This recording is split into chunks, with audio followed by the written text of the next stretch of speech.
અને આપણા ગુજરાતમાં તો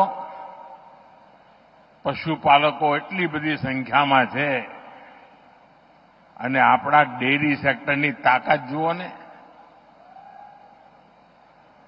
હું આજે જ હમણાં ફિજીના પ્રધાનમંત્રી સાથે મીટિંગ કરીને આવી રહ્યો છું. એ પણ આપણા ડેરી સેક્ટરને, આપણી કોઓપરેટિવ મૂવમેન્ટને ખૂબ આદરપૂર્વક